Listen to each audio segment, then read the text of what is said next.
Welcome to Plato's Pod, where we engage in a group discussion on selections from the complete works of Plato, the philosopher and geometer who wrote nearly 2,400 years ago. Today is October 17, 2021, and I'm your host, James Myers. I'm so glad to have here today participants from the Toronto Philosophy and Calgary Philosophy Meetup groups. Whether you have been with us before or are joining for the first time, whether you have experience with Plato's works or are new to them, all are encouraged to add your voice to our dialogue. I'll begin by introducing one of the key themes from today's reading selection, which covers part of Book 2 of the Republic, in passages from Stephanus reference 357a to 376c. Then I will invite participants to exchange ideas as they wish, and as they do so, I will briefly summarize and try to connect different ideas and perspectives for further consideration. I've suggested 3 themes to focus our discussion today, which I have posted on the shared drive that is linked to the meetup.com event notice. We can go in any direction the group chooses, but for everyone's benefit, I would ask that you relate your comments and opinions to Plato's text that we are discussing. I would ask participants to use the raise hands feature in Zoom. Using your first name as it appears on your screen profile, I will call on you to speak in the order that hands are raised, giving precedence to those who haven't spoken. After we have finished recording in 2 hours, I invite any participants who wish to remain online for Plato's Cafe, a casual half-hour discussion on Plato or philosophy in general. So in our last episode, we introduced the Republic by discussing a selection from books 6 and 7 that included Plato's famous allegory of the cave, simile of the sun, divided line of knowledge, and the nature of good. Today's reading, which is nearer the beginning of the Republic, was chosen in particular for its connections to the allegory of the cave and the nature of the good. It was also chosen for several key principles that we can keep in mind in our future discussions on other sections of the Republic. These principles will be especially important to our next episode in 2 weeks, in which we'll examine more of the Republic with passages from 412b to 445e. This upcoming reading includes what is commonly referred to as the noble lie, and we can consider whether Socrates advocates for the use of such a lie in all cities. So I want to say here a few words about our approach to the Republic, which at 220 printed pages is among the longest of Plato's works. Many studies of the Republic approach it in the same order as each of its books 1 through 10, but covering each book in order and with sufficient detail to do justice to the entire work would take us an entire season or more. So instead, to allow us to begin discussing Parmenides and 1 or 2 of Plato's other dialogues this season, and to tie their themes to the Republic and the other dialogues that we read in season 1, I thought we would aim to highlight perhaps the most important sections in the Republic. I think this different perspective on the Republic might add some value to the more traditional sequential approach. In fact, in today's readings, we might consider some possible connections between the allegory of the cave that we discussed in our last episode to the theoretical city that Socrates, Glaucon, and Adeimantus begin to create in Book 2. These are connections we might not otherwise pick up on from a sequential reading. There is still much benefit to be had from a sequential reading of the Republic. For those who would like to pursue that perspective, in addition to our approach here on Plato's Pod, I would suggest listening to the always illuminating and insightful podcast, Ancient Greece Declassified, by my friend Dr. Lantern Jack, who is currently featuring an ongoing examination of the Republic. I thought we might start today's discussion with a few paragraphs from 365d to 366d, which begin to get at the heart of the goal of the Republic, which is to discover the nature of justice. In this part of the dialogue, Glaucon restates with greater eloquence the argument of Thrasymachus that preceded in Book 1. In Book 1, Thrasymachus argued that justice is that which is to the benefit and profit of the powerful. The problems with this argument are perhaps quite clear to see. But today we can consider the more nuanced positions put forward by Glaucon for his friends to examine. Glaucon says that he does not endorse these positions, but that in addressing them, they will be better equipped to find what justice is in itself, without reference to outcomes that one might judge good or otherwise. Accepting Glaucon's reasoned approach, Socrates proposes they investigate first, quote, what sort of thing justice is in a city, and afterwards look for it in the individual, observing the ways in which the smaller is similar to the larger. Socrates goes on to ask, if we could watch a city coming to be in theory, wouldn't we also see its justice coming to be, and its injustice as well? So let's drop into the dialogue at 365d, in which Adeimantus is amplifying the case that his brother Glaucon has set out, that an unjust person can maintain the appearance of justice. And here we might think of the prisoner in the cave that we discussed last time, staring at reflections and thinking them to be reality. Adeimantus ends here with a question that confronts us all in many decisions, which is, why choose justice? So let me just share the screen here. And I've got this reading here for us, and I don't know if somebody would like to read this, or I can read this section. It's about 4 paragraphs. If there's any volunteers to read this. All right, well, why don't I read it then? So again, this is 365D to 366D. And this is Adeimantus speaking. But surely, someone will object, it isn't easy for vice to remain always hidden. We'll reply that nothing great is easy. And in any case, if we're to be happy, we must follow the path indicated in these accounts. To remain undiscovered, we'll form secret societies and political clubs. And there are teachers of persuasion to make us clever in dealing with assemblies and law courts. Therefore, using persuasion in one place and force in another, we'll outdo others without paying a penalty. What about the gods? Surely we can't hide from them or use violent force against them. Well, if the gods don't exist or don't concern themselves with human affairs, why should we worry at all about hiding from them? If they do exist and do concern themselves with us, we've learned all we know about them from the laws and the poets who give their genealogies. Nowhere else. But these are the very people who tell us that the gods can be persuaded and influenced by sacrifices, gentle prayers, and offerings. Hence, we should believe them on both matters or neither. If we believe them, we should be unjust and offer sacrifices from the fruits of our injustice. If we are just, our only gain is not to be punished by the gods, since we lose the profits of injustice. But if we are unjust, we get the profits of our crimes and transgressions and afterwards persuade the gods by prayer and escape without punishment. But in Hades, won't we pay the penalty for crimes committed here, either ourselves or our children's children? My friend, the young man will say as he does his calculation, mystery writes and the gods of absolution have great power. The greatest cities tell us this, as do those children of the gods who have become poets and prophets. Why then should we still choose justice over the greatest injustice? Many eminent authorities agree that, if we practice such injustice with a false facade, we'll do well at the hands of the gods and humans, living and dying as we've a mind to. So, given all that has been said, Socrates, how is it possible for anyone of any power, whether of mind, wealth, body, or birth, to be willing to honor justice and not laugh aloud when he hears it praised? I'd just like to open it up for discussion about this particular part. And, here again, Adeimantus has made this proposition, not that he or Glaucon, who are building these arguments, believe in them, but they're trying to establish what justice is by looking at, in this case, the most extreme of injustice, to see if they can find the contrast between justice and injustice. And I'm just wondering what people think about, maybe some of the relevance maybe of some of this to today's world. And, if those who know how the Republic turns out with Plato or with Socrates looking at different types of political organizations like democracy and autocracy and that kind of form, it just occurred to me, this one particular part at the beginning, where Adeimantus says to remain undiscovered, to keep our injustice hidden, we'll form secret societies and political clubs.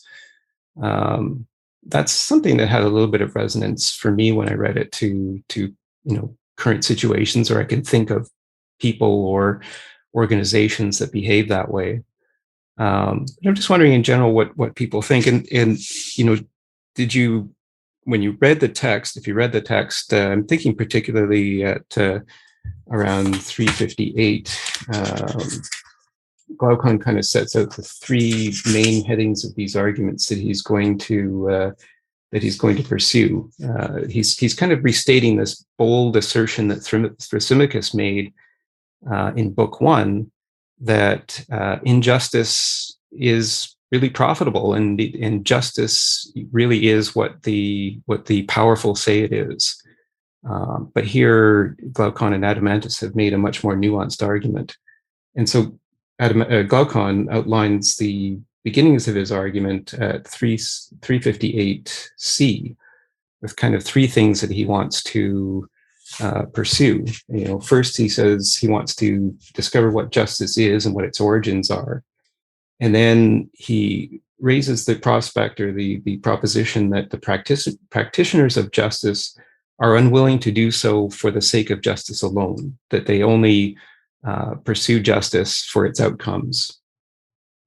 And then he ends by saying he's going to make an argument that the unjust life is better than the just life.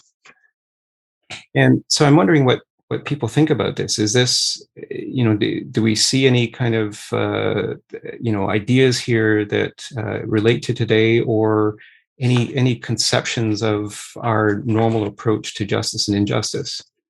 Bill, did you have any thoughts on that? Or did you want to say something, or should we review the arguments that Glaucon made at 358C, or at least the headings that he puts at 358C? We'll go to Moshe first. Moshe, welcome. How you doing? Hi, good, thanks. I was curious when I was reading this section of the dialogue to the number of pages that Plato devotes to this idea that living the unjust life is valuable. Valuable, not in the sense that it's morally valuable, but value in the sense that it's monetarily valuable, or you gain social status, or you have good relations with your neighbors, and you can get things done in your own way. And he gives a great deal. It appears, he's giving a great deal of prose to this, as opposed to the dialogue, which takes place in the latter part of the reading, where Socrates and Adamentus, who are describing the ideal city, Adamentus, who's describing the real city. This prose, in some ways, seems to be very persuasive. And why would a person want to do something else after all you can say, well, Plato said thus and such? Well, thank you. And I think that's the key question. And I think it's a question that is based on this assumption that Glaucon sets out starts to set out in 358C. And I think it's this assumption that we would all naturally want to be unjust if we could get away with it. And it's perhaps maybe one way that we can approach the Republic is, some people see the Republic as a political commentary, some see it as an ethical commentary, some see it as a kind of psychological commentary. Is our psychology set in a way, for example, that we are naturally driven to injustice if we could get away with it? And in fact, I wanted, maybe we could discuss that bit at starting at 359D, that goes to 360D, that whole Ring of Gyges comparison that Glaucon talks about, that if we had this ring that could make us invisible, we would be naturally inclined to use it to do things that are unjust. And so maybe that's something that, is that the case? Are we naturally inclined to injustice? Bill, your thoughts? Yes, what came to mind was, yes, I see a resonance in what's happening today, especially with politicians. They often say what the electorate really wants to hear, but they don't believe it. They don't do anything about it. But what came to mind was, how long can one keep up the charade for? It may last for a little while, but eventually it won't be believed, because their actions will show the truth. Interesting idea that actions speak louder than words. Yes, and what does it say about our society? What is the result of our society at large when people perpetrate injustice on an ongoing basis, willy-nilly like that? It just breaks down our society over time. Mm-hmm. Well, that's a good point. I think this is something, Bill, that, it's a good way, I think, of looking at the Republic, as they try to construct this theoretical society. Can it be sustained? Can it sustain itself? I actually in the next section that we'll read, where Socrates is talking about creating this society. It's all based on the assumption. The reason that we create societies is based on the assumption that none of us is self-sufficient, and societies have to get together and do things together in common in order to function. And as you say, how long can this be sustained? I think that's a really good question. Stephanie, your thoughts?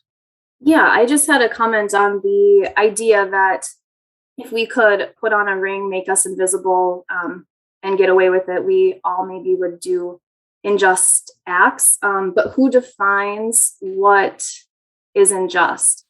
And I think that's where, relating to today, where a lot of conflict is happening, groups have different ideas of what is just or unjust and what is right or wrong. So I think that's where a lot of the strife comes from today. I'm curious if anyone has thoughts to elaborate on that. Thank you. Yes, and certainly the definition of justice is the key. And Glaucon starts this off really by saying that he says, "I've yet to hear anyone defend justice in the way I want, proving that it is better than injustice. I want to hear it praised by itself." So if you were to isolate justice on its own and not look at its outcomes, how would you define it? How would you praise it? So that's a good question, and you put a good challenge to the group. So let's see what others have to say. Moshe, your thoughts? Okay, I'm going to attempt to answer your question, but then I want to go into something related, and that is that the reward for justice is justice itself, and you do it for no other reason, not because you're going to get $1 million or because you're going to get praise from your friends or like Achilles, you're going to be remembered well. I remember reading, when Hume is talking in his discussion on human nature, he says nothing feels so good as to observe a virtuous act. Okay, and so we derive pleasure from doing justice because of justice itself. So that's my attempt at answering your question.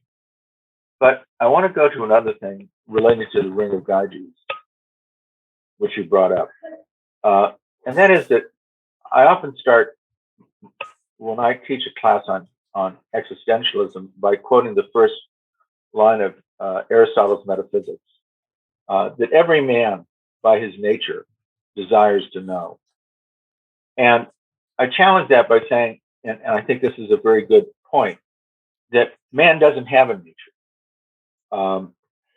We have equal arguments to say that justice is good and it's good in itself, and justice is just a ploy or a show to put up to people so that we can do whatever it is that we want to do.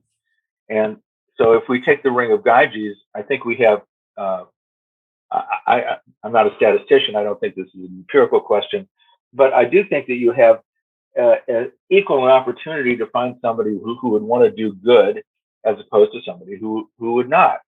And if we take the example that was given when Socrates is asked to talk about justice itself, and he's talking about the eye chart, and suppose we could find something larger and then look at that and then take it back to the smaller question about justice. They start taking a look at the city-state. And today, because you brought that in, the world is,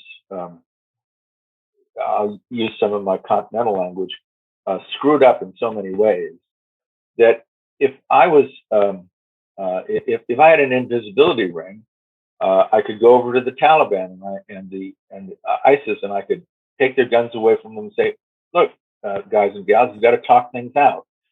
And you could go to the nuclear forces and put duct tape over the buttons for the bombs, and you could go into Washington.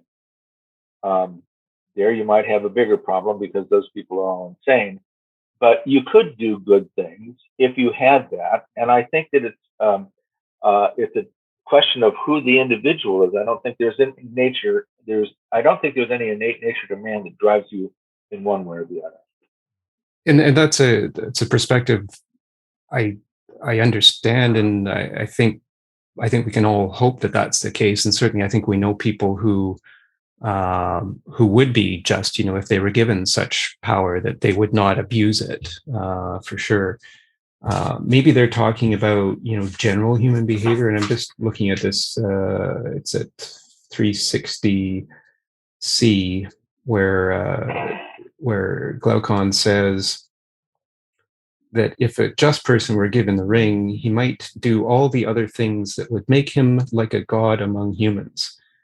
And then that would put him on the same path as the unjust person. And so, yeah, I guess it is a question, as you said, if, are people more likely to take the route of doing the right thing, or are they, as Glaucon is saying in this, setting up this debate, or are they more likely to take the wrong route, or the route that leads away from justice? And then I think this goes back to the question that Stephanie raised, is, what is justice in and of itself, which is, I think, really what they're trying to find here.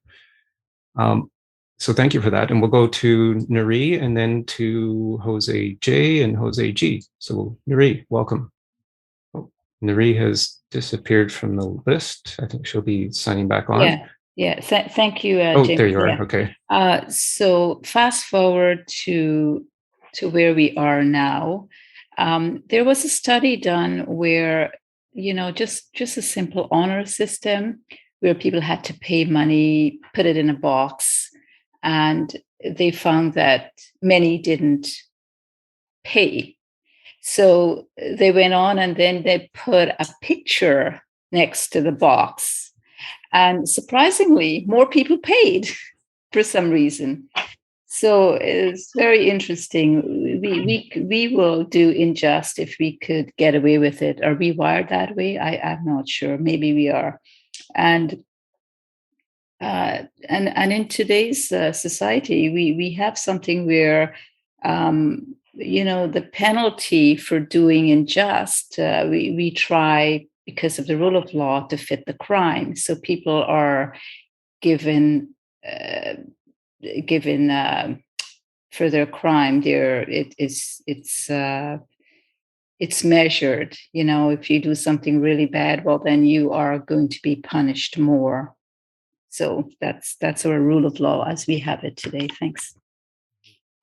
Thank you for that. And maybe, this idea of perhaps shame, this idea of we can shame each other into being just, by calling out those who we think aren't just. But then that puts us into the role of judgment, I guess. And you raise the kind of idea that it's one of the first arguments that Glaucon presents, which is at 359A to B, which is that, again, he's building on this idea that we're naturally unjust. And he presents the idea that, is justice, in fact, better than the worst, but not as good as the best? And the worst, he says, is to suffer injustice without being able to exact revenge to those who have caused this injustice. And the best, if we are naturally wired to be unjust, the best is to be unjust and not pay the penalty. And so, he presents this interesting idea at 359A to B, that justice kind of intermediates the best and the worst. So justice is the mean between two extremes, is the word that's used. And is that the case? Is justice not perfect? Is justice kind of a compromise between the best and the worst? And so I think you led us into that discussion, perhaps. And so thank you for that. And we'll go to Jose J. Your thoughts, Jose? Hi, James. Yes, following up with Stephanie question about is about who defines justice. There is something interesting here that in the book 1, Thrasymachus, he says that justice is whatever the powerful define in their interest. So he's implying that he says that there's different laws and different justice in different societies. So what he's implying there is that he's implying that the relativism of justice is that justice is whatever is good for societies, and well, in this case, by the powerful. But Plato I think he's implying that justice is universal, that is an absolute truth for everybody. So there is this. I think this is a discussion that we can have, because still there are philosophers discussing, arguing about if virtues moral values like justice and everything, they are universal or they are from society to society. Indeed, Jose, and I think that's I think you put it in an interesting way, or with an interesting perspective about universality, and this idea again of justice in itself, without reference to anything else, without any sort of relativity. Is there something that we can call justice itself? So that's again this definition of justice that Stephanie raised at the beginning, and that I think is our challenge to find, and it becomes their challenge in the Republic to find whether justice in itself exists. And so universality, I think, is an interesting way of putting it. So thank you for that. We'll go to Jose G. Hi, James. Hi. Can you hear me okay? I can, yes. Okay, because I'm in my car here, so I'm not sure about the audio. A couple of things.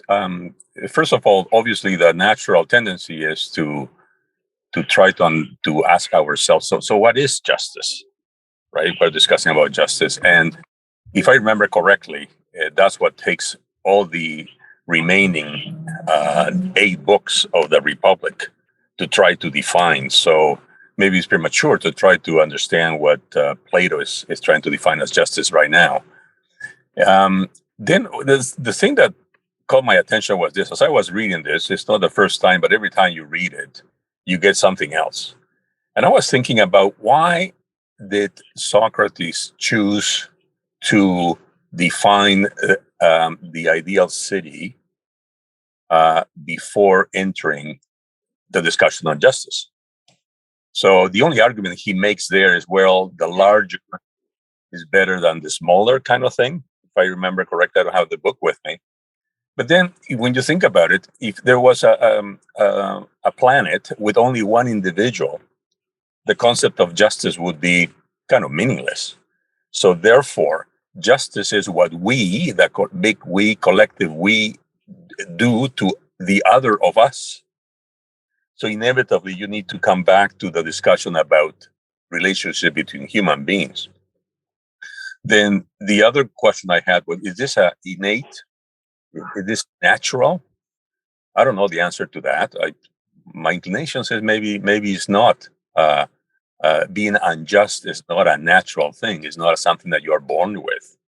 And I lean more towards there's some universality to justice that I think is what Plato is trying to uncover. Then the other thought I had was, well, maybe justice is just following the laws. But then I said, well, who put those laws in place? They had to have some concept of justice or injustice. And that's it. That's as far as my headache led me to. But that's all I wanted to mention. Thank you for that, and present some interesting ways of thinking about this. The idea that justice requires a minimum of 2, right? I think that if I can paraphrase from what you were saying, that if you were just alone on this planet, then would there be need of defining justice? Well, maybe not. As you said, maybe it requires at least 2, right? Because it's all about relations between us. And then you raise the question, well, why does Socrates then start to look at the city and to see if they can find justice in the city? And I think we'll see that in the next part that we'll read, which is where they start to build up this city, as Socrates proposes that they can, by examining a city, they kind of conduct this thought experiment by creating this city in their minds, this theoretical city. They can examine how it operates. And in seeing how it operates, they can find instances of justice and find instances of injustice. And maybe that's how they're going to find this definition, because it's hard to find a universal definition unless you actually see it in operation. I think that's what they were saying. So it was an interesting way that you put it.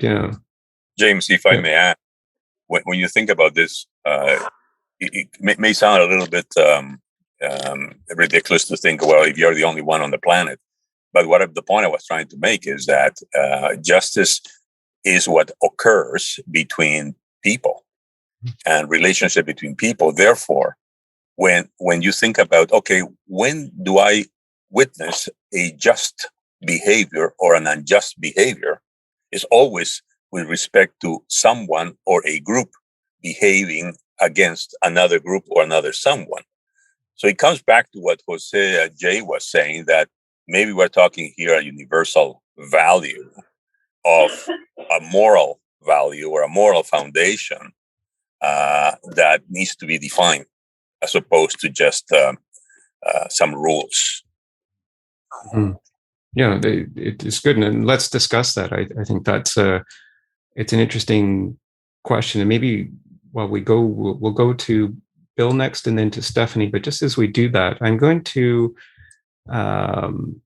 share the screen again.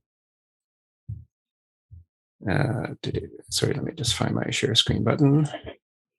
And I'm going to share the screen again and just put up this. It's actually just where this section first begins at 357b to 358a.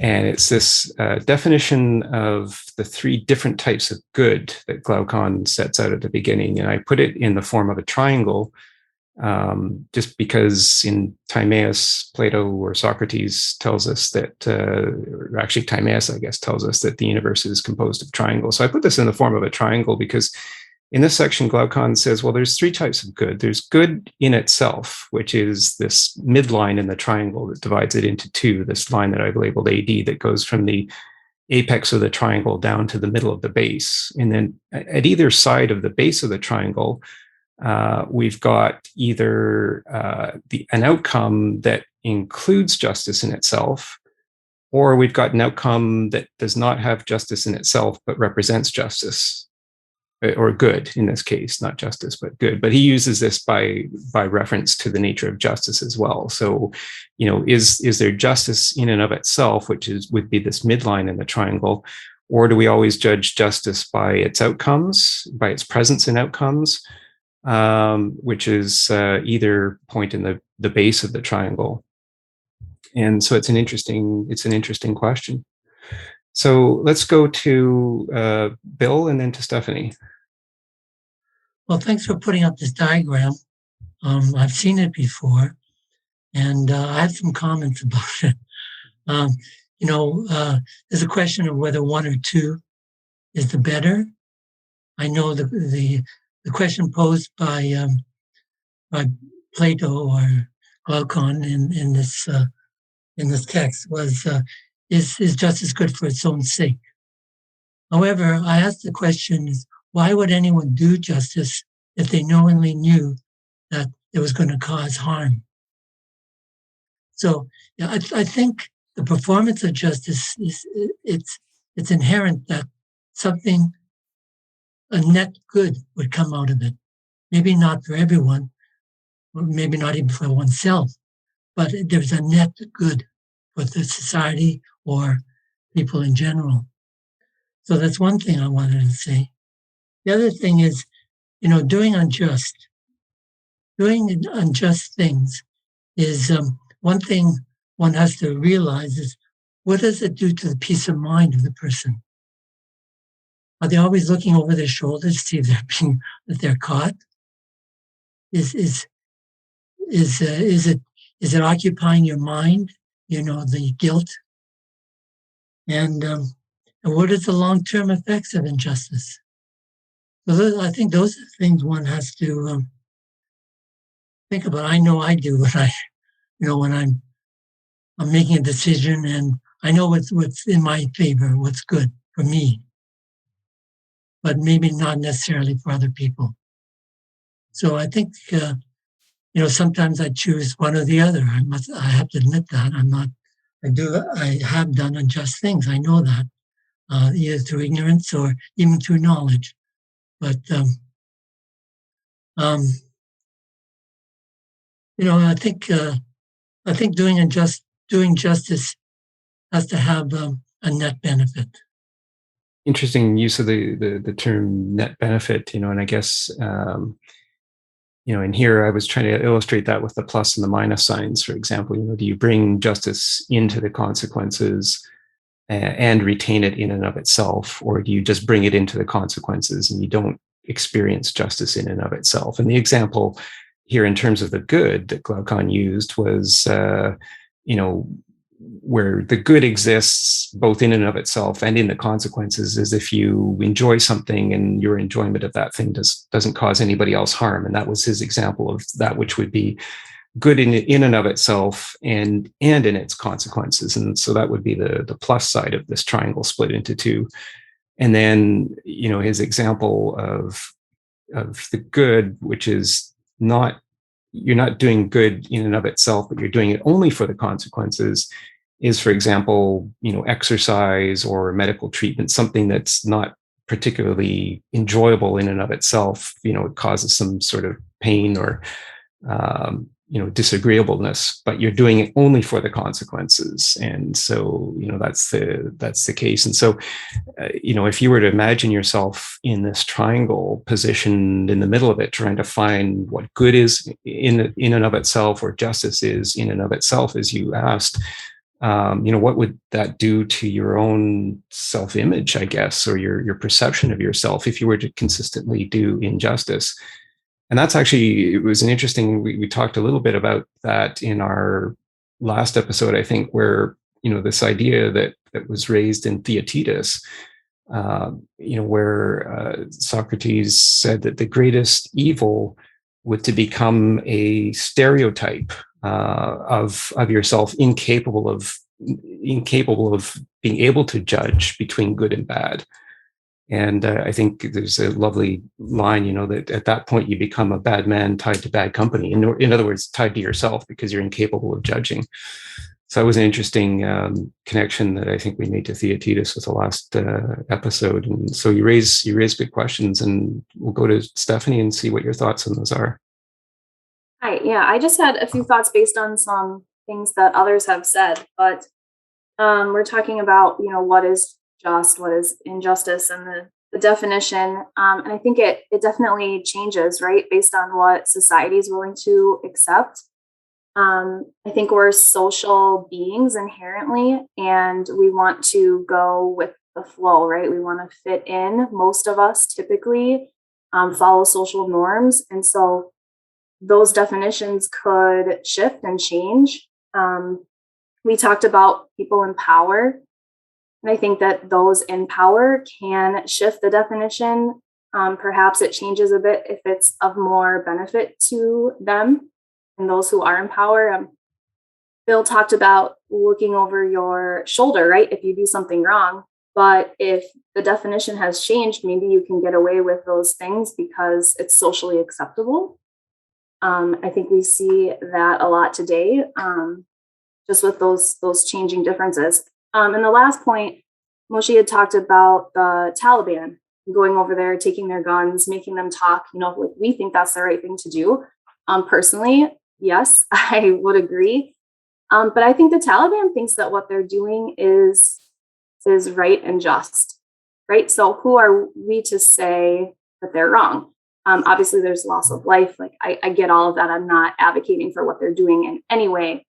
But they truly feel that that's right. So all of us have our own foundational definitions of what is right and just. And I think as a society, and this is my opinion, I think we're lacking that foundation to fall back on. Oftentimes we do just kind of go with the flow. To bring it to current events, COVID is a perfect example. There are so many opinions on what people think is right. And there's so many topics that fall under COVID, like shutdowns, vaccines, schools being open, all of that. And a lot of us lack that foundational piece, like our guiding principles to fall back on. And then we waver and we go with the flow, maybe do what's popular. So I think that's a piece that's missing in our society. And part of why I like studying these texts, to kind of get that foundation of what I truly believe is right or wrong and what my values are as a human being in this world. Thank you for that. I actually found that comparison to people's reaction to the COVID pandemic, and whether, for example, whether it's right or wrong to force people to get a vaccine. Is the individual choice to get a vaccine or not greater than the necessity of protecting those who don't want to get ill? So it's a really interesting comparison, actually, in this idea of social acceptance. We do things because naturally we want to be accepted, and we want to have some agency in our communities. And that's certainly, I think, why one of the reasons why Socrates proposes that they construct this theoretical city to see how people relate to each other and to see where justice comes into play. But you raise the question of how do we distinguish right from wrong. And that's a very important theme, obviously. What constitutes knowledge? I mean, that was Theaetetus, that was the Meno, a whole bunch of Plato's dialogues focus on that. How do we know one thing from another? And certainly, where we started the Republic 3 weeks ago in our first session on it, we looked at the allegory of the cave. Are we staring at images on a wall, or are we looking at projections thinking that they're reality, but in fact they're not reality? In fact, there's some deeper reality, as in the case of that allegory. Or in distinguishing between what is real and what's not real, do we use the divided line method that we talked about last time as well, which is also discussed in that same section of the Republic? That divided line, that dialectic method where we get together and we sort of compare results. I think it was JK maybe last time that said that it's kind of a method of using inductive logic and comparing the results with deductive logic, and then seeing where they meet in the middle to determine what's real from what's not real. So some powerful ideas raised there. So thank you for that. And we'll go to Moshe.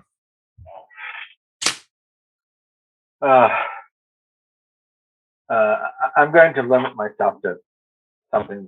The universality of these topics is amazing.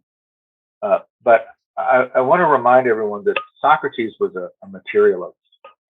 He came from the Greek materialist of the tradition, from Thales to Anaxagoras, and the rise of reason in nature.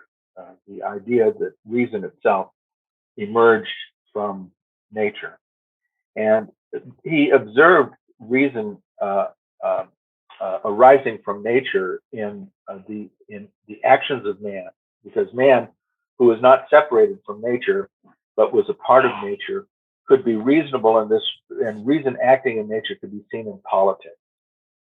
It could be seen in the creation of the city, how the city comes together, and all these different branches that are required in order to be able to make it successful. And I take that as the foundation for which Plato, at this point, through Socrates, wants to imagine reason creating a city. And so he's going to build this rational model of a city, based upon, he starts out, asking the question, well, do you have justice if you just have one person? No, you need a bunch of people. You need at least two people for that, because justice arises in cases of conflict. And in order to be able to run a city, you're going to need to have these different classes of people. You're going to need to have the butcher and the baker and the candlestick maker and the guardian and everything like that. So I just want to, just for the sake of general Platonic scholarship, bring this back to the idea that Plato is wrestling. Well, Socrates has the belief that reason comes from nature itself, and be observed in nature itself and the actions of man in politics, and that we can find that in ourselves as part of nature. Reason, comes through us as well, and that's the foundation upon which Plato wants to be able to build his ideal city. And the questions of how ideal the city is an open question, but I think that's the foundation of it. I think you raised a good point. This idea that reason is a property of nature, and if it's a property of nature, I guess it would be universal. And maybe here we might think of the three parts of the soul that we'll get to, I think, in two subsequent episodes, not the next episode, but the one following that, where in the Republic, Socrates talks about the three parts of the soul. Reason kind of sits in the middle.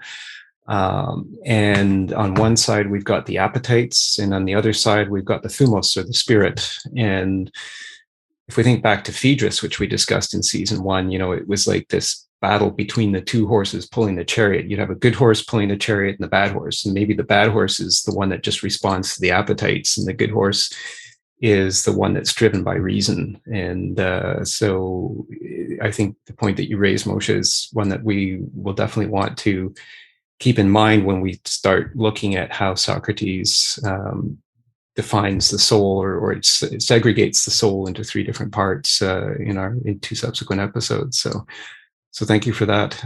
We'll go to Bill. What came to mind was, when we're examining, two options, either one is what we would consider a just option, and one is unjust option. I think one needs to go back to the basics and try to look for the truth. And the truth without bias, without your particular bias, and the truth with reason. And actually and try to find the love in it as well. So and it's hard it's not always easy to do that, because the bias can be very, very strong, and over the years developing, and it's in some cases it may be impossible to come to the truth, and once you can't come to the truth, then the justice is not clear whether what you're doing is just or not. So yeah, I think in some ways justice is innate if one can get access to what's below the surface, what you see is what is the truth. But it's not always easy.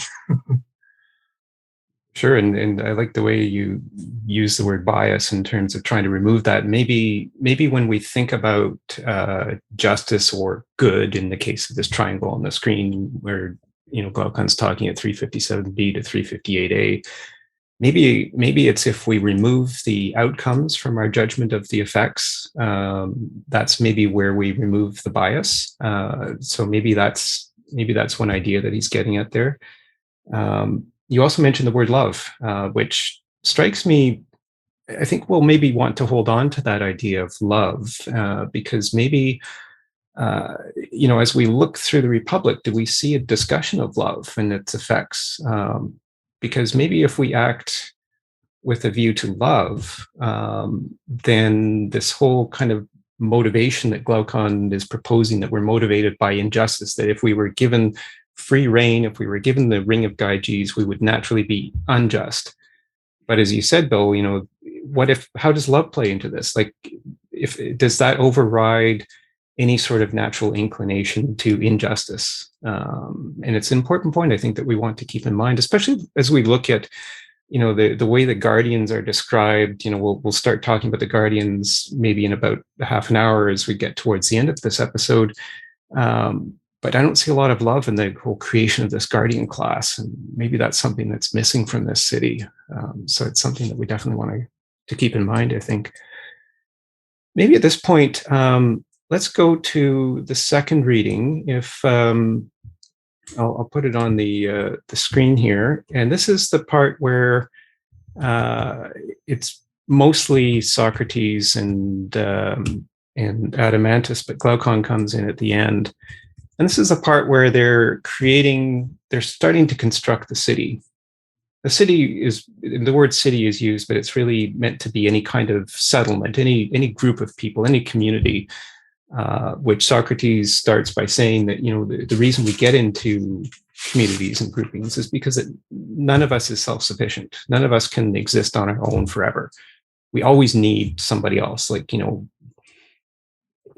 for example, in my work, I'm an accountant, so I can account, but I don't know how to build a house. But I need walls to live in, or else I'll freeze. And so, so I have a particular skill, but I need the skills of others to help me to survive. And so I thought we might just go through this section here from 369D to 370D, the constitution of the theoretical city, and just kind of observe this discussion. So here here is what Socrates has proposed they do. They look for justice in this thought experiment where they're trying to create this theoretical city. Whether it's an ideal city or not is very much in question. I think I don't think Socrates calls the city that they eventually create as ideal, and I want to point that out today. But I think the real purpose of their doing this is to see if they can observe in their thought experiment the reasons for a city coming to being, or the reason for a community for coming to being, and what is healthy in such a community and what is not necessarily healthy. So I don't know if I would have a volunteer. There's two roles in here. There's Socrates and there's Adeimantus. I'll be Adeimantus. Okay, Moshe is Adeimantus. And maybe you could be Glaucon at the end too. There's a few lines for Glaucon if you wouldn't mind. And does anybody want to be Socrates in this, or shall I be Socrates? Well, okay, I'll be Socrates then, if that's okay. So this starts at 369D, and Socrates says, "Come then, let's create a city in theory from its beginnings. And it's our needs, it seems, that will create it." It is indeed. "Surely our first and greatest need is to provide food to sustain life. Certainly. Our second is for shelter, and our third for clothes and such. That's right.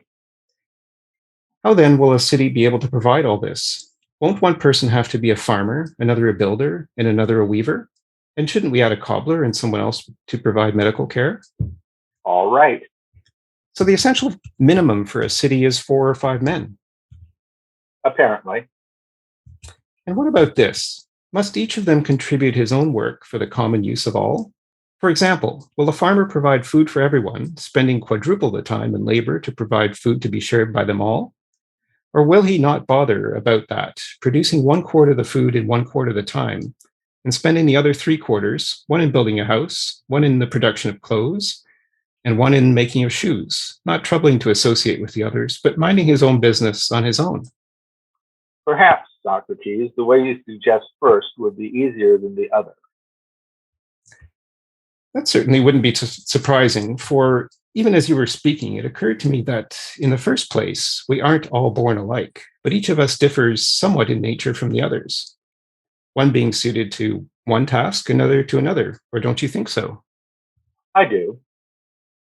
Second, does one person do a better job if he practices many crafts? Or, since he's one person himself, if he practices one? If he practices one. Well, it's clear at any rate, I think, that if one misses the right moment in anything, the work is spoiled. It is. That's because the thing to be done won't wait on the leisure of the doer, but the doer must of necessity pay close attention to his work rather than treating it as a secondary occupation. Yes, he must.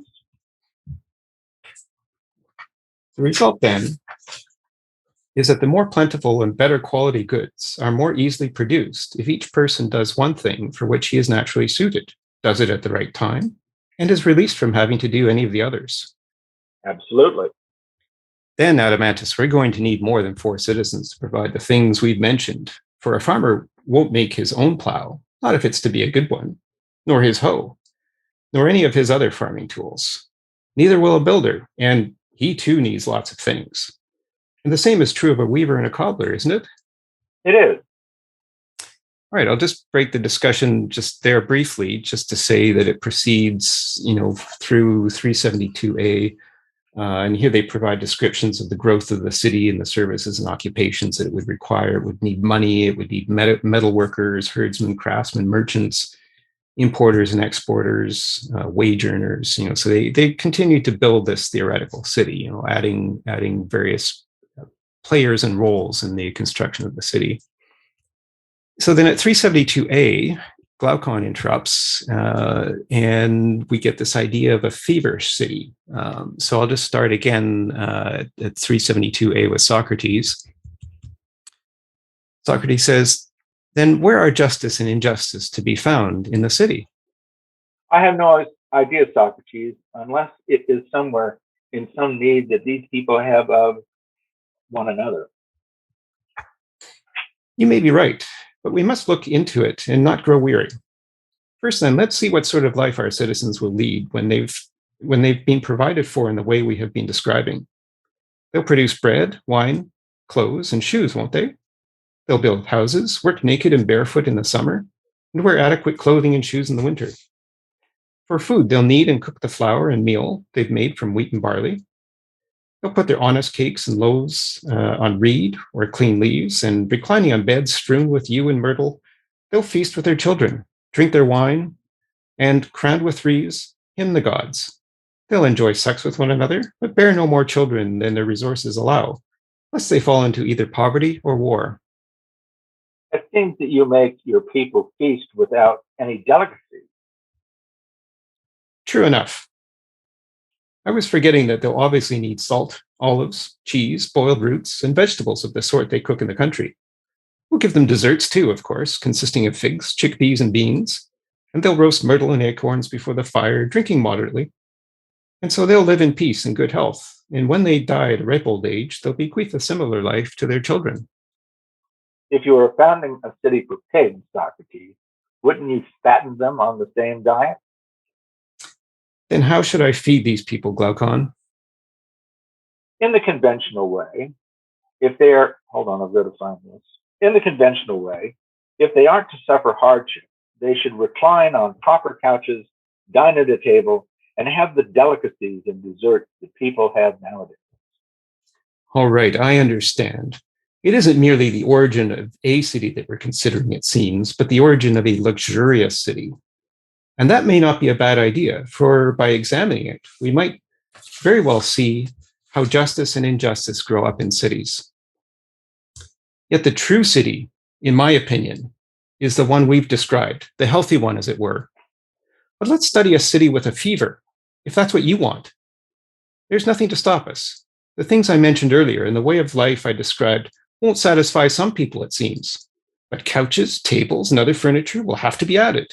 And of course, all sorts of delicacies, perfumed oils, incense, prostitutes, and pastries. We mustn't provide them only with the necessities we mentioned at first, such as houses, clothes, and shoes. But painting and embroidery must be begun, and gold, ivory, and the like acquired. Is that not so? Yes. Then we must enlarge our city, for the healthy one is no longer adequate. We didn't need any of these in our earlier city, but we'll need them in this one.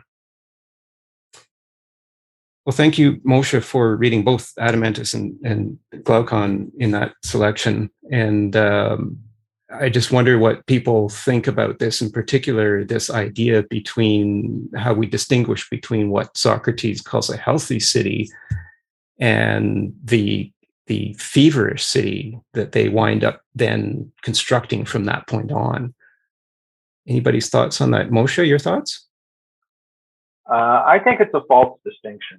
I think that a feverish city is a healthy city because he didn't build anything into the feverish city like crime or pestilence or any of the things that we would regard as negative. And I also want to point out that even from the very beginning, it was more commentary on Plato's time than anything else.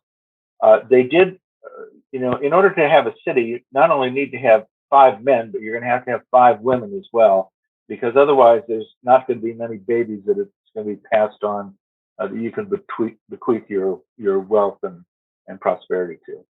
So my big point is I don't see. I think it's a false dichotomy between a healthy city and a feverish city, at least the way the feverish city was described. Well, thank you for that perspective. And I certainly would invite others to weigh in on that idea. Do you see this distinction as a real one or a false one?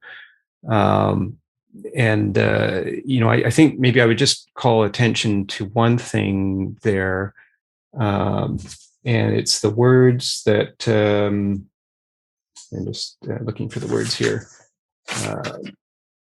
It's this idea that they're giving the people in the city the luxuries, that the luxuries aren't something that the people themselves develop in the city.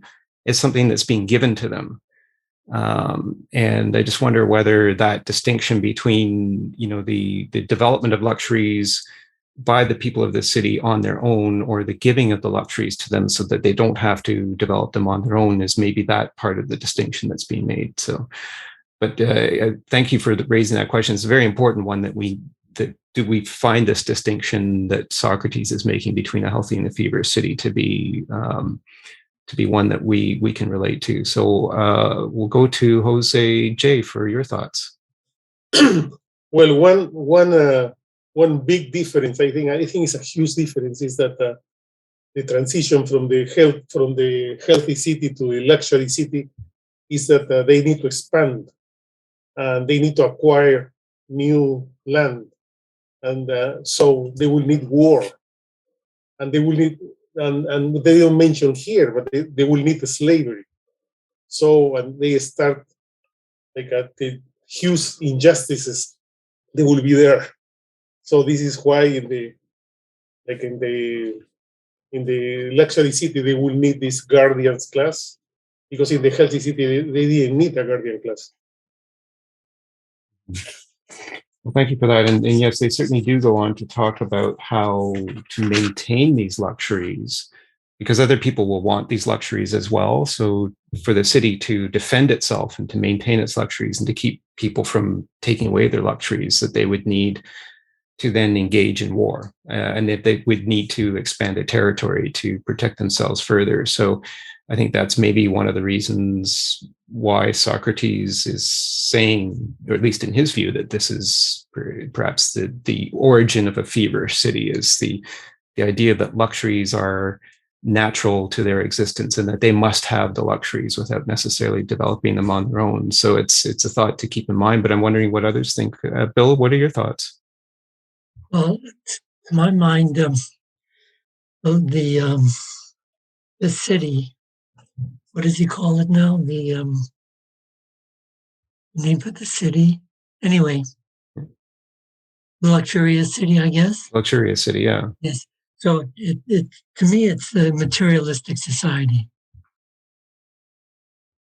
And as you said, James, I agree with you. And in what you said, it can generate envy, can generate crime, greed, and those kind of things, where some people have more than others not by their own efforts, but by just being granted them for some reason, through inheritance or whatever. So it does create this kind of tension in society that is not really healthy. Interesting use of the word materialist there, Bill. And I think maybe this paragraph where he's talking about, the adding of perfumed oils, incense, prostitutes, and pastries, as an example of materialism that's being allowed to creep into the development of the city. I really like the use of that word. I think that's maybe something that we can relate to today, this idea of materialism, although we can't relate to necessarily oils and incense, but that would have been more valuable to them back then, 2,400 years ago, maybe. But yeah, no, thank you for that. Moshe, your thoughts? I don't think it. Well, first of all, I want to go back to this paragraph that you referred to when Socrates says, "They will give them desserts too." It's not clear to me that is not merely a rhetorical remark. It does not imply that, or it does not. In order for that remark to be true, it does not require a giver. It just means that we're going to be more realistic in our design of the city, and so we're going to give them these other things. In other words, it's going to if you take a look at the analogy of the cave, a lot of the things that we take out of the analogy of the cave are actually written as interrogatives. Okay, so I mean, the interrogative is used by Plato many times in order to be able to make the rhetorical point. This is a statement, and I think that this is rhetorical too. When he's saying that we'll give them desserts, it's just that without regard to whether they're producing them themselves, people like to have these little luxuries, and somebody, when he's out there farming his field, is going to be able to find a beehive, and he's going to harvest some honey, and it can come about in a completely natural way. The other thing is that I don't think that war is axiomatic in this particular account. I mean by that, we take a look at unbridled capitalism, which was not the economic system at that particular time, and we find that the raw acquisition of wealth and the attitude that too much is never enough leads to wanting to grab other people's possessions and lands and things like that. And if you take a look at the richest people in the world, and even some of the people who are just rich, you ask yourself the question, or at least I ask myself the question: well, how much money do you have to have in order to be as comfortable as you are right now? I mean, do you need 3 boats, or is 2 boats enough? I mean, how many luxury houses in Wyoming do I have to own in order to say that I'm happy? Couldn't I have just one nice house in Wyoming? So I think that the Epicureans give us a suggestion to that we can be happy with what we have, and it doesn't follow from that we have to fall into this idea of war. Also, in terms of, and maybe you'll get to it later. Maybe I'm peeking behind the curtain now, but the development of the guardian class, it doesn't follow from that you need to have the guardian class who go out and make war against other people. The guardian class could also be employed as a police, coming out of the same society, just to make sure that everybody's, when Alcibiades comes home drunk, that he doesn't go out and beat people up or start a war in Sicily or something like that. And we will look at the guardian class, and so thank you for raising that, because it's something that we'll look at next in the last reading that I've lined up for today, and certainly something that will permeate a lot of the rest of the discussion on the Republic as we go forward with more sections of it. And I guess you raise the point that not everybody is necessarily going to be inclined this way for just kind of unlimited search for unlimited wealth that's going to require war and all of that. And I think that's maybe, is that maybe part of the kind of psychological examination that they're doing with this thought experiment? Are they trying to maybe build a theoretical city that involves that, but not saying necessarily that that's the way it would really play out in real life, for reasons that, maybe Bill mentioned earlier, the idea of love. So maybe in real life, love kind of overrides some of this tendency, if you believe in this natural tendency for people to be unjust or to try to gain the maximum benefit that they can for themselves. Maybe in this thought experiment, that's how they're building the city, as if there is that natural tendency. But in real life, I think maybe, there are other reasons why, or there are other things that could override that natural tendency. So it's something that we can certainly explore. And I think, as you point out, there are some people clearly who are able to establish limits on their materialism. And so let's keep that in mind as we go forward. And thank you for raising that. We have Jose J. Your thoughts? Yes. Yes, by reading this, like really the book 1 and book 2 here now, there are several points that Plato touches that is the base for some modern theories that is still discussion. For example, like theories of morality. In morality, we have basically like what they call deontology. So the rules of some laws, some by duties, and they have consequentialism, and they have virtue ethics. So when he divided the goods and he said that justice is what it produces the best consequences and that is good for itself, he's touching into virtue ethics and he's touching into consequentialism. And now the way that he's started building the city, he's touching into like theories of social contract and something very interesting that one of these modern philosophers, I think it was Rousseau, that he said that the man people, they were nice until they discover private property and competition. And now, as we see, when we introduce these things in the city, we introduce the necessity of war. So that's where injustice starts. And in this case, it's slavery. It was my comment. So now, like maybe we can talk about that in another time. But I think even I know that the Republic is long and it's 10 books, but I think we should probably dedicate a whole season just to read the Republic. I think it's, to me at least, I think it's the most important of all the dialogue of Plato. And I honestly would like to cover the whole thing. Okay, James, thank you. I appreciate that, Jose, and I'll certainly do my best to ensure that we get to really as much of the Republic as we possibly can.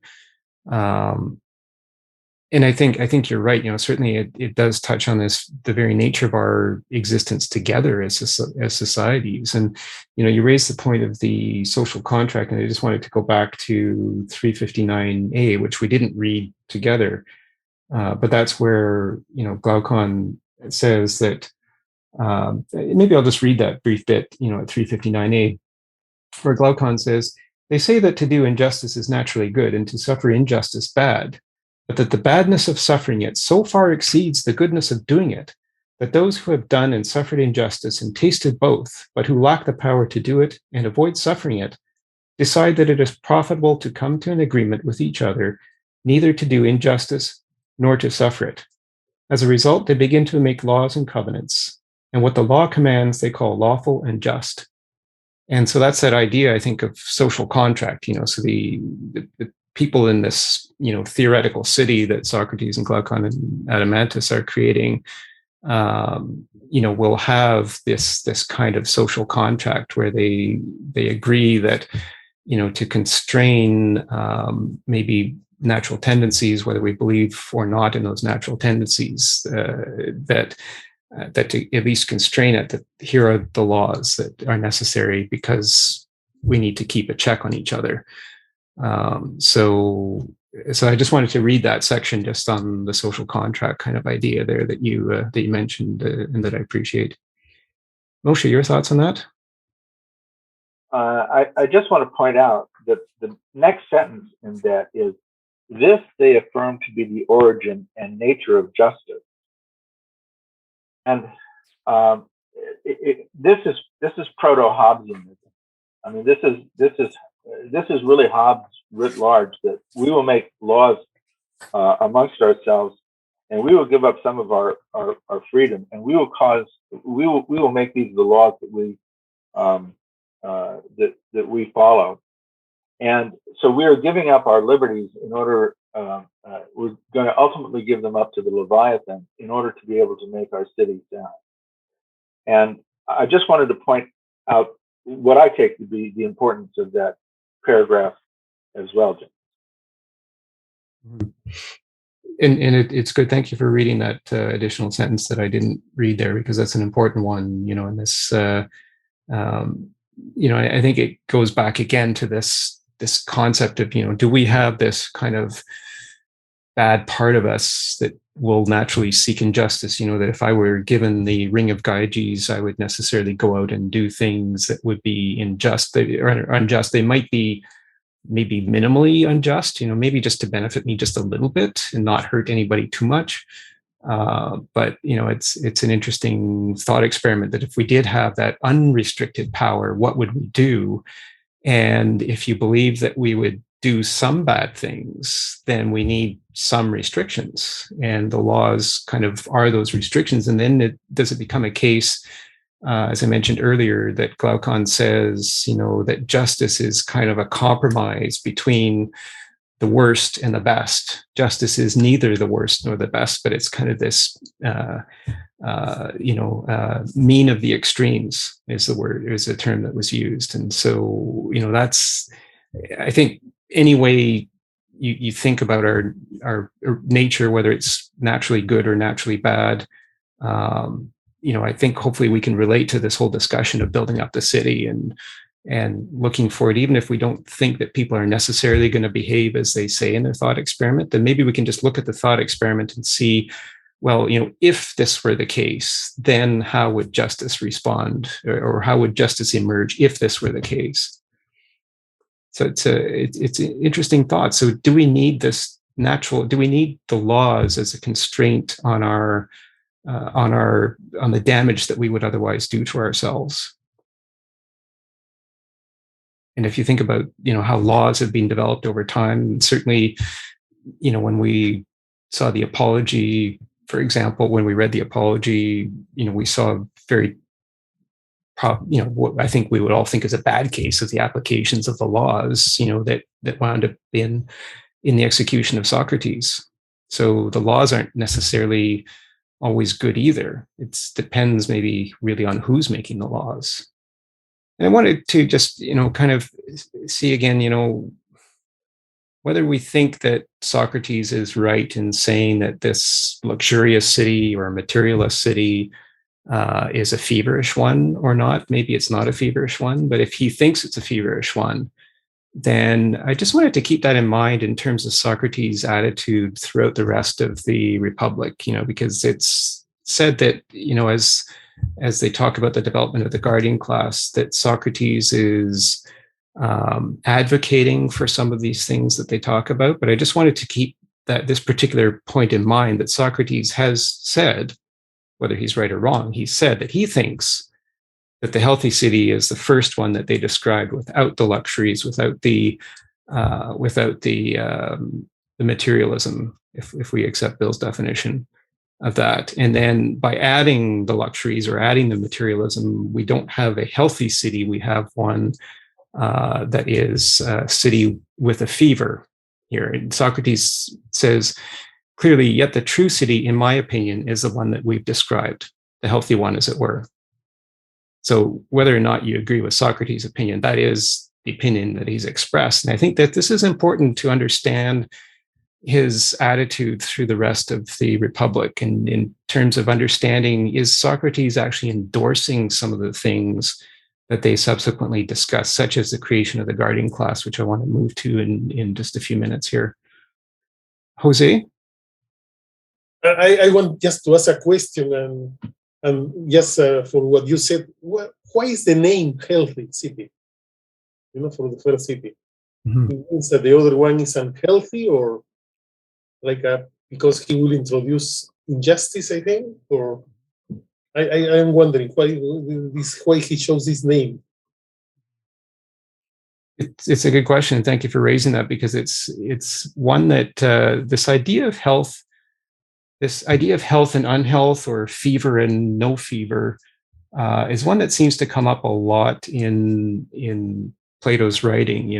This comparison of health to a healthy state to a state that's not healthy is one that has appeared multiple times in the dialogues that we've already looked at in season 1, for example.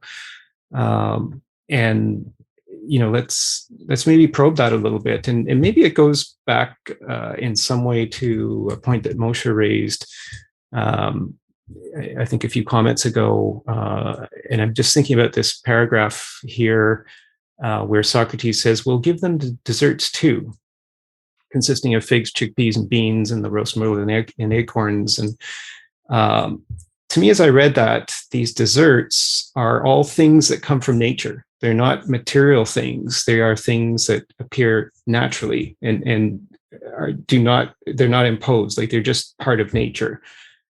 And so all Socrates is saying there is that, these people will be able to enjoy nature and enjoy their desserts from nature, but it's not something that's being added externally. It's not some sort of material benefit that's external, that's imposed on them.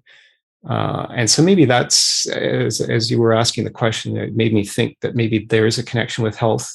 Healthy is what's natural, and feverish is what's not natural. So I'll just put that thought out there. And Bill, I wonder what your thoughts are on that. Well, I think the term feverish is interesting. To me, it applies agitation. And with agitation, people are not really at rest. So they don't have really time to make a really well-considered judgment. There's not enough time to really just think about what's going on and what really is there, not what appears to be there. As you say that, Bill, it actually just reminds me again of what we talked about in our last episode in the allegory of the cave, and this idea of looking at these reflections and then taking time to reflect. I like the way that you said that. It's agitation and not at rest, and you don't have time to examine what it is that you are doing and what you're demanding of your community. Just wondering if there's any other thoughts on this contrast of feverish to healthy. The good question that Jose raised. Why use the term healthy? We can keep that thought in mind as we move forward, and maybe this is a good point to move forward then to this creation of the guardian class. And here, sort of this, I think maybe starts around 374. And what I've done here on the notes in the shared drive is I've just taken some selections from 374E to 376C, and just kind of these talk about kind of the creation of the guardian class and the nature of the guardian class. And again, the reason they've done this is because they think, or Socrates thinks, that this is a feverish city and it's going to need guarding. And as Jose mentioned earlier, this idea that if the city is going to be expanding its territory, defending its territory, that it needs to create this guardian class. And the whole reason that a separate class of guardians is required, or so the thought experiment goes, is this idea that was raised in the section that we just finished reading. This idea that no person can do more than one thing at a time. And so that's this section here that I've got on the screen, where Socrates says, second, does one person do a better job if he practices many crafts? Or, since he's one person, if he practices just one? Since he's one person himself, if he practices just one? And then Adeimantus says, if he practices one. And I'm wondering if everybody agrees with that. It's just Socrates doesn't challenge it. This is Adeimantus's conclusion: if a person practices one. So this is this idea that we're each born with different natural aptitudes, and Adeimantus is saying that we should stick to the one thing that we are naturally best at. And I wonder if this is something that we would accept. Socrates does not signal his acceptance here.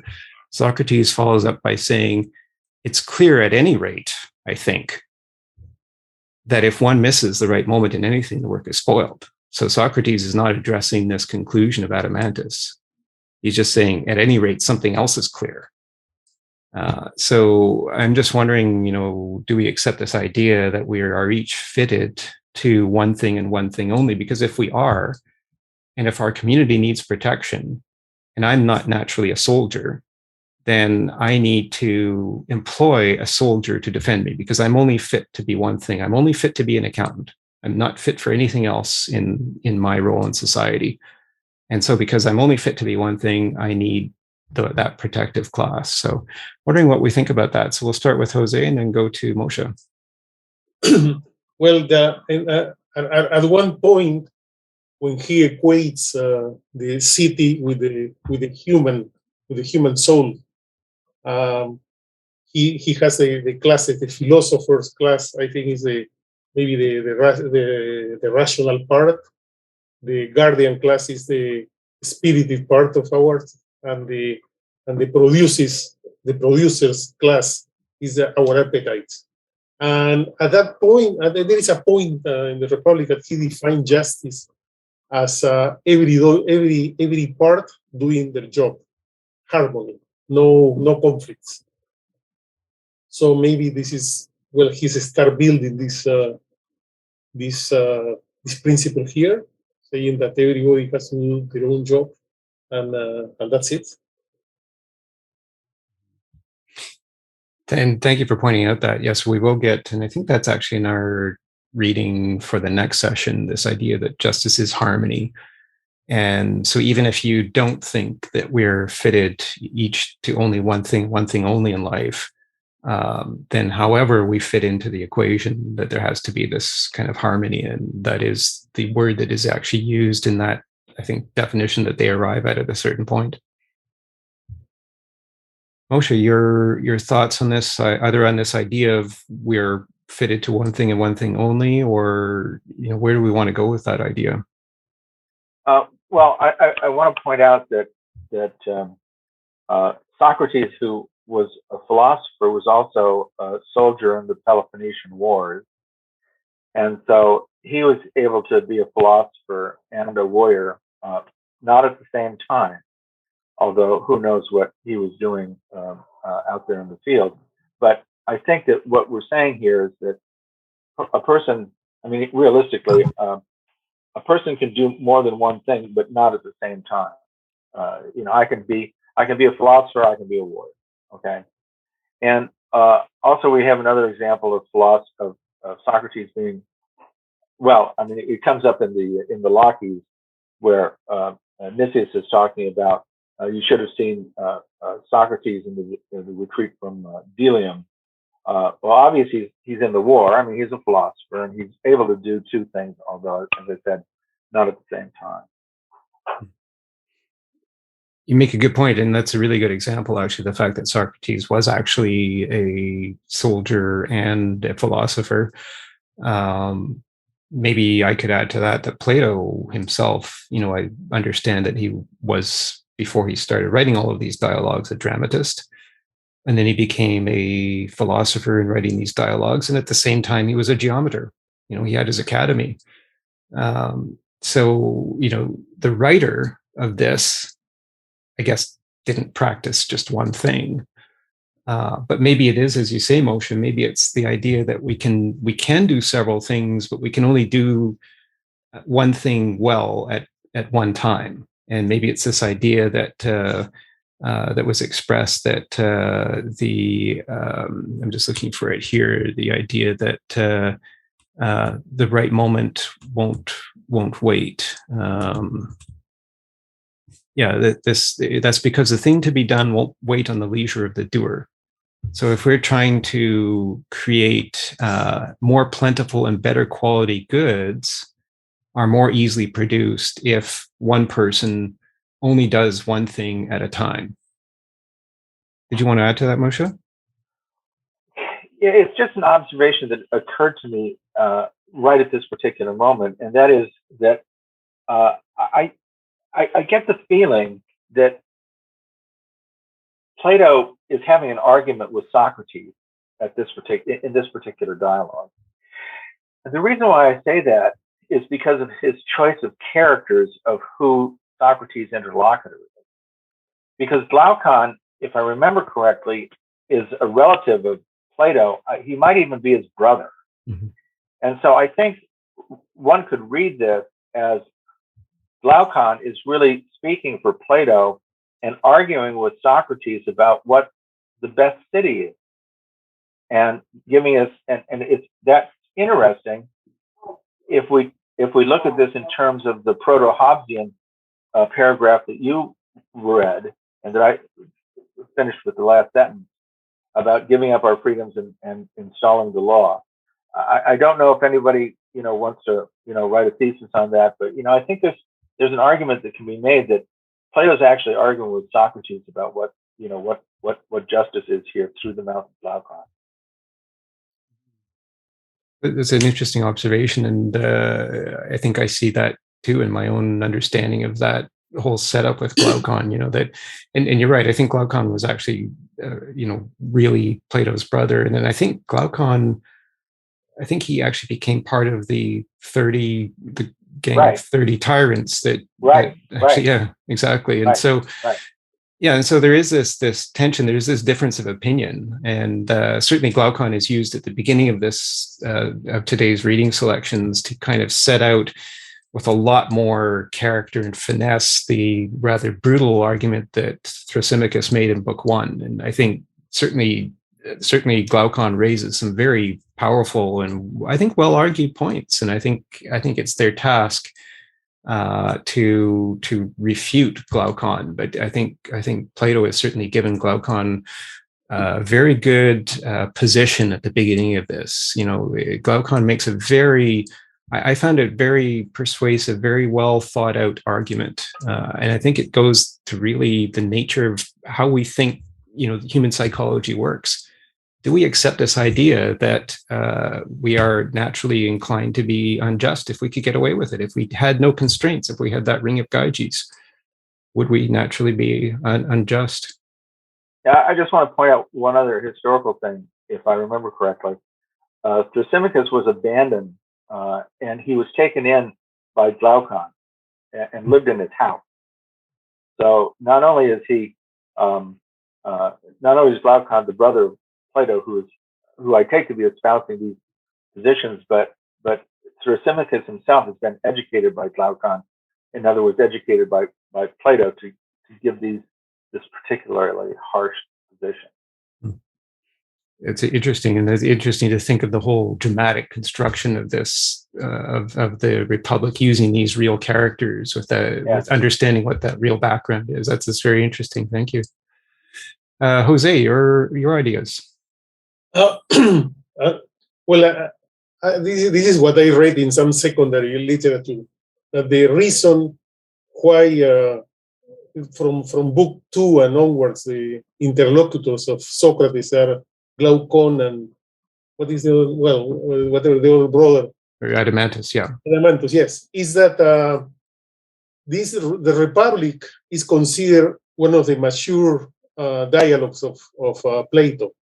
And if you remember in all the earlier dialogues, always most often the interlocutor was a sophist, and you can see that in the book 1, Thrasymachus, he was a sophist as well. So the purpose of the sophist, you remember, is to win the argument, and the purpose of Socrates was to just destroy them, destroy the argument and leave them in a state of aporia.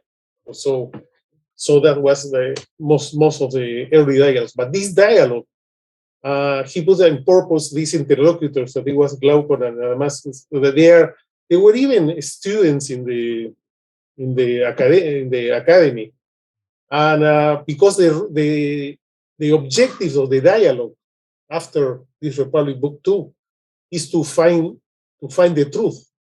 So now Socrates is not using the elencos. The elencos, the objective was to just destroy the other argument and find all the inconsistencies.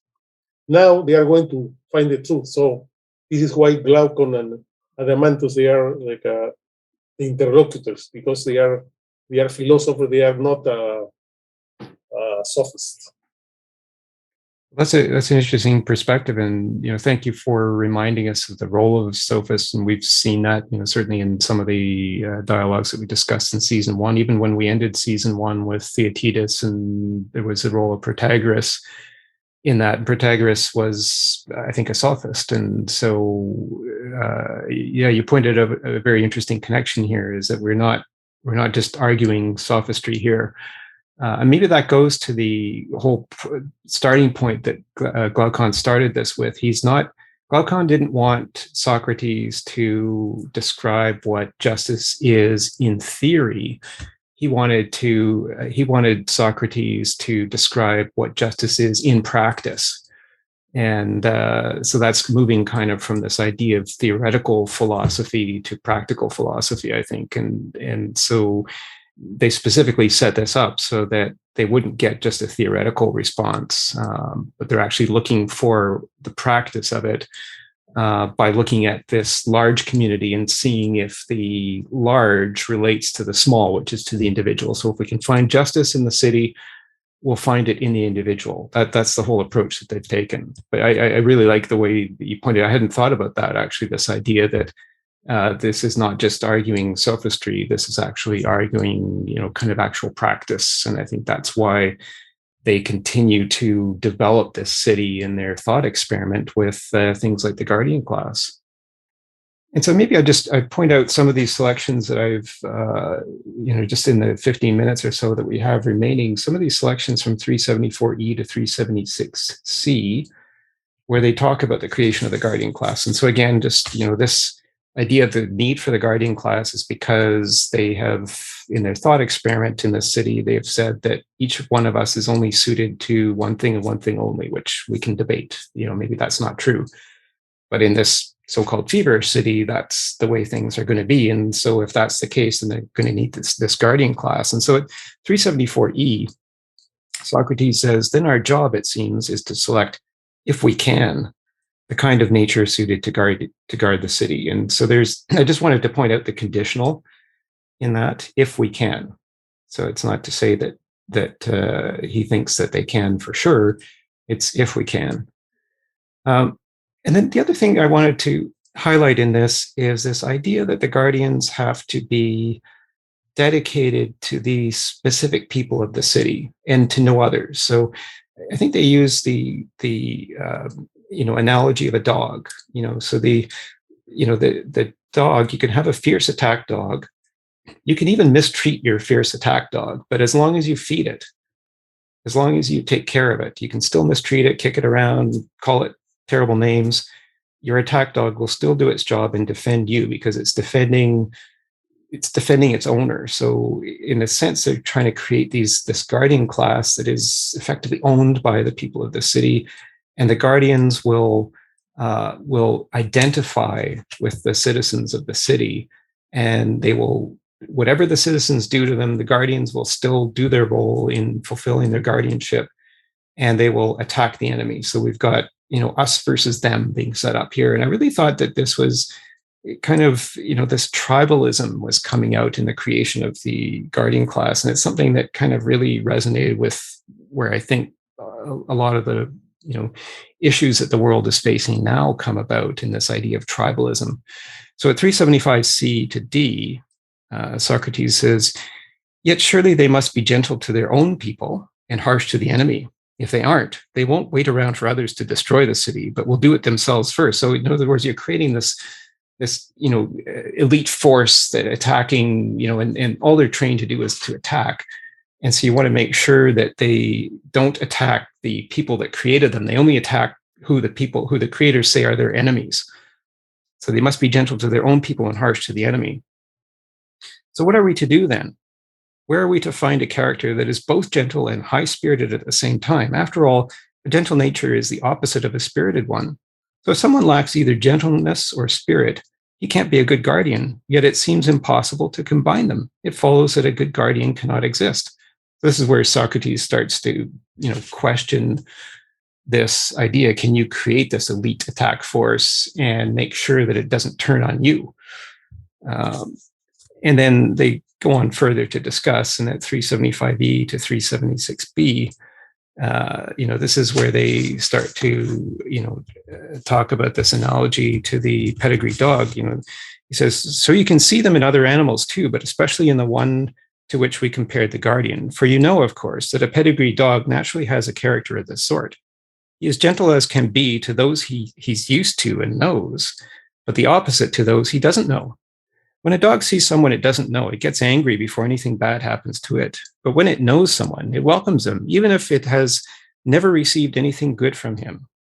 Haven't you ever wondered at that? Surely this is a refined quality in its nature, and one that is truly philosophical, because it judges anything it sees to be either a friend or an enemy on no other basis than that it knows what it is known, what is its own, and what is alien to it in terms of knowledge and ignorance. And then they go on to discuss, well, then you're going to have to train the guardian class to be philosophical and to understand this difference between its own and the enemy. And really, this made me start to think again about the allegory of the cave that we talked about last time. So, are we trying to create in this theoretical thought experiment, of a theoretical city? Are we trying to create what was presented in the allegory of a cave? Are we trying to create a projection of something that isn't real? And are we trying to get the guardians to believe in that projection? So I'll take Moshe and then Jose and then Bill. Moshe? Yeah, just to go along with what you're saying, James, we don't have to go outside of this chapter itself in order to be able to raise the same question. Because Glaucon asks, he presents the case of a person who appears to do just acts, but then when you're not looking at him, he does unjust acts, and he will either deny them or walk away from them or something like that. And he was saying, that goes back to the Ring of Gyges thing, which is taking that to the extreme. But unless the guardians were complete automatons, we would be, as a society, having to raise them to accept something as real that really isn't, and depend upon their myopic knowledge of who is a friend and who is not, and not giving them the benefit of their own humanity, which might be to say, if I can get away with a bad thing, it's okay for me to do it. Or I can appear to be just and defend the city against the enemies and be kind to my friends when I'm being watched. But when I'm on my own, I can be as mean to the people around the city as I want to be, which is might be realistic, unfortunately, or at least the grist of many dystopian novels. Indeed, yes. And, I think of some dystopian novels in relation to what they're talking here, and then, some of the maybe dystopian situations that we're facing in the world now. But certainly what you mentioned, this idea of reputation, I think this is, to be unjust, but to have the reputation of being just, and this is really the quote that we started with today's episode. That quote from Adamantis, that how do we maintain, if we're going to be unjust, how do we maintain that appearance of being just? Because that would be the perfect injustice, wouldn't it? To be completely unjust as a person, but to have the reputation of a just person. And maybe we can think of some people in the world like that now. But it's this idea of is a reputation that we hold people in. Is that reputation actually the opposite of what they are? And then that gives us into this whole question of appearance versus reality. And again, that allegory of the cave that we talked about last time. So we'll go to Jose and then Bill. Yeah, about this passage of that he kind of make this analogy with dogs and the guardians. Yes. I don't know if this is a translation. I think it's a little bit different, but what I interpret is that, like the dogs, it looks like they hate, they like knowledge. So this is why they don't attack when they know somebody, and they hate ignorance. This is why they attack when some stranger comes.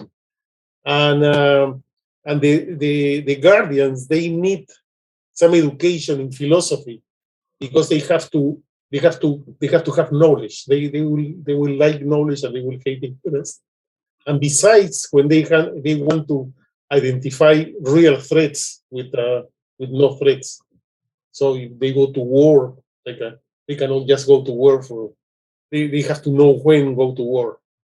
And this is one thing. And another thing is, I believe, I don't know if I'm mistaken, but this passage of the allegory of the cave, that it was in book 7, I think. It was when he was in the, I think that part was talking about the education of the guardians. So this is, I think there was talking about the education of the guardian, how they go from being chained and having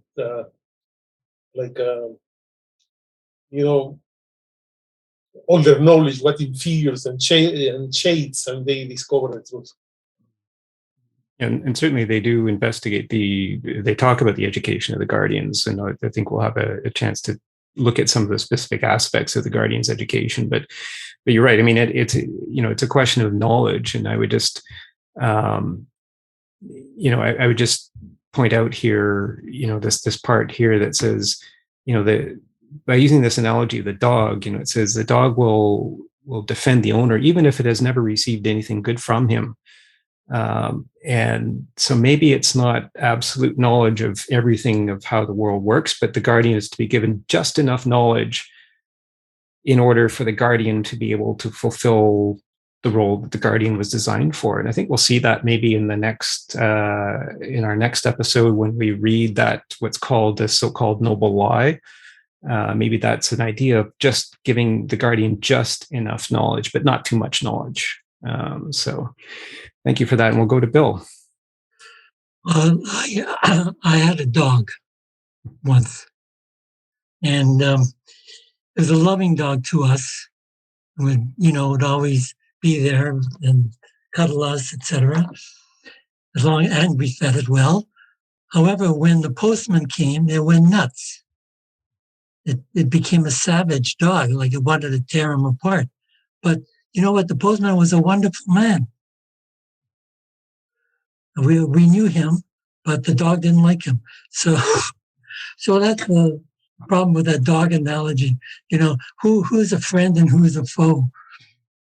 If we are told by someone else that this is friend and this is foe, then that's a really poor way of looking at things, I think.